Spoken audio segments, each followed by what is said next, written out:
सुप्रभात बच्चों, नमस्कार। 10th के बच्चों, आज मैं आपको पद्य खंड से सूरदास जी के पद पढ़ाऊंगी। इसके पहले आपने 2 पाठ गद्य के पढ़ लिए हैं, उसके प्रश्नोत्तर हो गए हैं, उसकी जीवनियाँ हो गई हैं। हमारे 2 पाठ कंप्लीट हो गए हैं, जिसमें पहला पाठ था आपका मित्रता और दूसरा पाठ था आपका ममता। रामचंद्र शुक्ल द्वारा रचित मित्रता और जयशंकर प्रसाद द्वारा रचित ममता पाठ। तो बच्चों 2 गद्य के पाठ आपके हो गए हैं। अब पद्य पाठ से यानी पद्य खंड से आपके हिंदी में दूसरा विभाग है पद्य खंड। उस पद्य खंड से मैं आज पहला पाठ, सूरदास जी है जिनके पद हैं और पदों की संख्या 1 से लेकर 11 तक है। मैं सूरदास की आपको जीवनी की विशेष बातें बताऊंगी, उल्लेखनीय बातें सूरदास के बारे में, उनका संक्षिप्त परिचय दूंगी, महत्वपूर्ण बातों को रेखांकित करूंगी और उसके बाद सूरदास जी के पद की संपूर्ण व्याख्या करूंगी। और व्याख्या में मैं आपको संदर्भ, व्याख्या, पद की, क्योंकि देखिए बच्चों, ये आपको 6 नंबर का आता है बोर्ड में। ये प्रश्न आपका पद्य खंड से 6 नंबर के आता है, जिसमें संदर्भ लिखना होता है आपको 1 नंबर का, व्याख्या होती है 4 नंबर की और 1 नंबर होता है काव्य सौंदर्य का। काव्य सौंदर्य अर्थात उस पद्य की, जो पद्य आप पढ़े हैं, उस पद्य की कौन सी भाषा है, किस शैली का प्रयोग किया गया है, रस, छंद और अलंकार, इन सबों का कैसा समायोजन है, अर्थात जो व्याकरण संबंधी टिप्पणियां हैं उनको हम काव्य सौंदर्य कहते हैं। तो इस प्रकार 6 अंकों का यानी 6 नंबर की आपकी व्याख्या आती है। और सरल इस माने में हम कहेंगे कि इसमें प्रश्नोत्तर नहीं आता है। मैं व्याख्या करूंगी, उस व्याख्या को आप अगर बार बार ध्यान से सुनेंगे ना, तो वो व्याख्या अपने आप आपको याद हो जाएगी। लेकिन फिर भी मैं जब व्याख्या करूंगी तो कुछ महत्वपूर्ण पदों की व्याख्या गृह कार्य में करने के लिए आपको दूंगी, जो आप कॉपी में करेंगे। जीवनी भी मैं आपको लिखी हुई दूंगी, उस जीवनी को आप कॉपी में अवश्य उतार लें। इस पद्य पाठ का पूरा PDF मैं आपको भेजूंगी। PDF जैसा अब तक आप जान चुके हो कि पूरा पाठ ही जाता है, ताकि जिन बच्चों के पास किताबें अभी तक नहीं हुई हैं वो संपूर्ण रूप से मेरे इस व्याख्यान का लाभ उठा सकें। कुछ बच्चों को पास किताबें हैं, बड़ी अच्छी बात है। सुनने में ऐसा आ रहा है बच्चों की किताबें मिल रही हैं। अगर मिल रही हैं और आप खरीदने की स्थिति में हैं तो राजीव प्रकाशन की 10th की हिंदी की किताब आप खरीद लीजिए। नहीं तो मैं PDF बना के हर पाठ का आपको भेजती हूँ, उसको अपना कलेक्ट करिएगा आप मोबाइल में, और जब चाहें तब उसको खोलकर आप पढ़ सकते हैं और उस पाठ को समझ सकते हैं। तो अब घबराने की ज़रूरत नहीं है। हमें पढ़ना है, आगे बढ़ना है, इसलिए हमें इस पर ध्यान लगाकर कार्य करना होगा।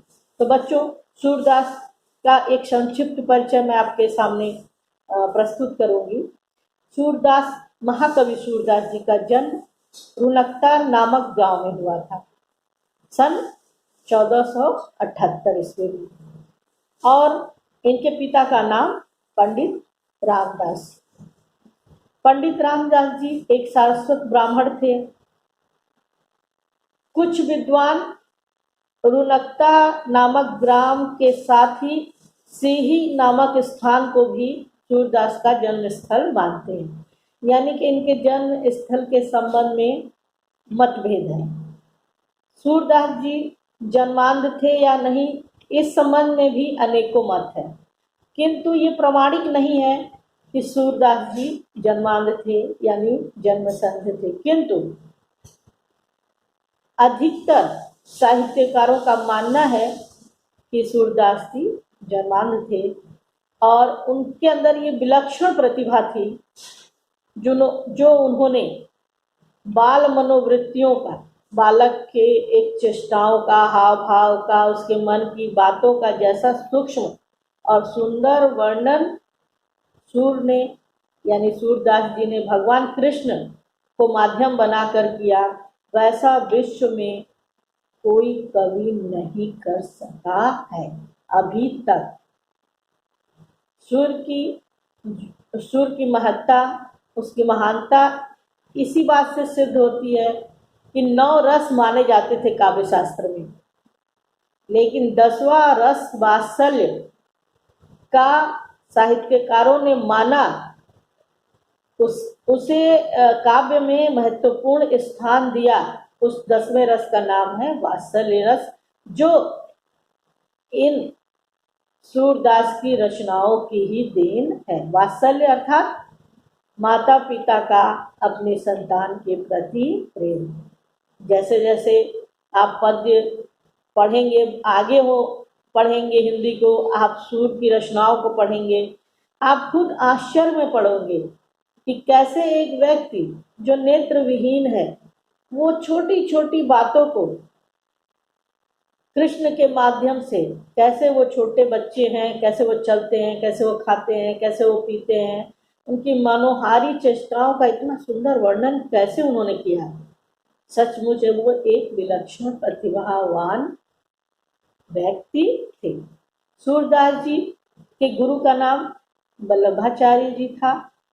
वो वल्लभाचार्य जी के शिष्य थे। कभी कभी आपको ये प्रश्न पूछा भी जाता है कि सूरदास जी के गुरु का नाम बताइए, तो सूरदास जी के गुरु का नाम वल्लभाचार्य था।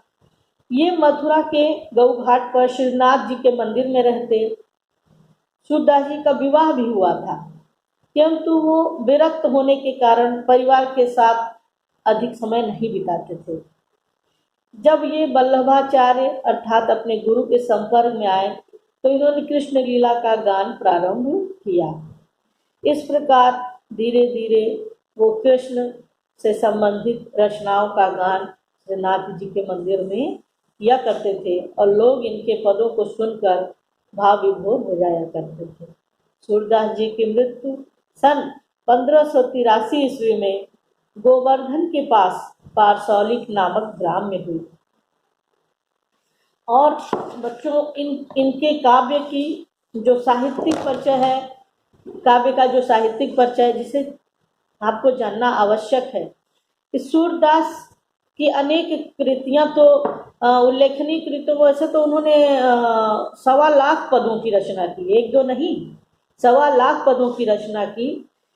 लेकिन क्रम से 25 ग्रंथ इनके माने जाते हैं, किंतु हमारे पास प्रमाण के रूप में 3 ही ग्रंथ उपलब्ध हैं। अर्थात सूरदास की 3 रचनाएं हैं, जिनका नाम है सूरसागर, सूरसारावली और साहित्य लहरी। सूरदास जी की भाषा ब्रज भाषा है और प्रचलित ब्रज भाषा है। ये ब्रज भाषा साहित्यिक सौंदर्य से परिपूर्ण है। इनकी भाषा की विशेषता है कि इनमें लोकगीतों जैसी मधुरता पाई जाती है। शब्द चयन बड़े सुंदर हैं। ध्वनि की सजीवता है जो अन्यत्र दूसरे कवियों के रचनाओं में आपको दिखाई नहीं देगी। तो बच्चों, इस प्रकार आपने देखा कि सूरदास जी का जन्म कहाँ था, सुना आपने, और इनकी मृत्यु कब हुई, और इनकी 3 रचनाएं हैं, सूरसागर, सूरसारावली और साहित्य लहरी। इनकी जो भाषा है वो भाषा आपको मैंने बताया ब्रज भाषा है। इनकी जो शैली है वो सरल शैली है, गीत शैली है, जो सबको अत्यंत सरलता के साथ सबको समझ में आती है। हिंदी साहित्य में सुर का स्थान बड़ा ही महत्वपूर्ण है। सूरदास के लिए एक दोहा भी कहा गया है कि सुर सुर तुलसी शशि उद्वन केशव दास। तो इस प्रकार सूर अत्यंत महत्वपूर्ण कवि हैं और हिंदी साहित्य के, पद्य साहित्य के भक्ति काल के कवि माने जाते हैं। सगुण काव्य धारा के सर्वश्रेष्ठ कवि हैं और अष्टछाप कवियों में इनका महत्वपूर्ण स्थान है। तो इस प्रकार बच्चों, आपने ये जाना कि सूरदास के जीवन से संबंधित महत्वपूर्ण बातों को, और ये आपको जीवनी पीडीएफ में लिखी हुई मिलेगी। जीवनी को आप अपने कॉपी में उतारिएगा और जीवनी में देखिएगा कुछ बातें ऐसी हो जो मैंने बोली हो वो अच्छी हैं, तो मेरी वीडियो को फिर से सुनकर उस जीवनी में इन बातों को ऐड भी कर सकते हैं, इन बातों को उसमें जोड़ सकते हैं, तो आपकी जीवनी और अत्यधिक अच्छी हो जाएगी। बच्चों, कोई चीज़ लिखाई जाती है जब, तो सभी के पास किताबें हैं, उपलब्ध हैं, सभी नोट्स देते हैं, प्रश्नोत्तर, सभी प्रकार के पाठ्य सामग्रियों की तो भरमार हो गई है, कोई कमी नहीं है। कोई भी प्रश्न करना हो आपको 75 किताबें मिल जाएंगी उसके उत्तर के लिए। किंतु बच्चों, सर्वश्रेष्ठ विद्यार्थी वही होता है जो इन सब को पढ़कर, इनके भाव को समझकर, एक ही चीज को वो नकल मारकर नहीं उतारता है, बल्कि सब में से जो जहाँ उत्कृष्ट है उन सब को लेकर अपनी एक जीवनी तैयार करता है, शब्दों का सुंदर सुंदर चयन करता है, और वही एग्जामिनर को प्रभावित करता है, वही शिक्षक को प्रभावित करता है। तो वीडियो को भी सुन लो और जो जीवनी मैं पीडीएफ में भेज रही हूँ उसको भी आप देख लो, पढ़ लो, समझ लो। कुछ बातें आप मेरी वीडियो से भी उसमें लिख सकते हो, और कुछ जो जीवनी में पूरा है वो तो मैं कहती ही हूँ कि आप उतार लो, क्योंकि आप 10th के बच्चे हो और अभी हमसे दूर हो, तो उस थोड़ा बहुत अंतर तो सामने रख के पढ़ाने से पड़ता ही है। इस प्रकार बच्चों, अब मैं ये इस वीडियो के बाद आपको दूसरे वीडियो में इनके पद पढ़ाऊंगी, और ये पद जो 1 से लेकर 11 तक की संख्या में है, तो कम से कम 4 दिन तो चलेंगे आराम से। अगर एक दिन में 3 पद भी पढ़ाएंगे तो 4 दिन ये ले लेंगे। तो बच्चों, अपना ध्यान रखो, खुश रहो, मस्त रहो, घर में रहो, जो भी कार्य मिले, गृह कार्य, उसे करके तुम्हारा जो व्हाट्सएप ग्रुप बना है 10th A1 का अलग और 10th A2 का अलग, उस ग्रुप पे अपना होमवर्क हमें दिखाते रहो। कोई भी परेशानी है तो हमसे शेयर करो, हमसे डायरेक्ट फ़ोन पे बात कर सकते हो, घर में रहती हूँ, फ़ोन ले सकती हूँ, समझा सकती हूँ, कोई परेशानी नहीं है। इसी के साथ नेक्स्ट वीडियो में, इसके बाद के वीडियो में मैं आपको पद पढ़ाऊँगी, और कम से कम 4 वीडियो तो आपको पद्य का मिलेगा। नमस्कार बच्चों।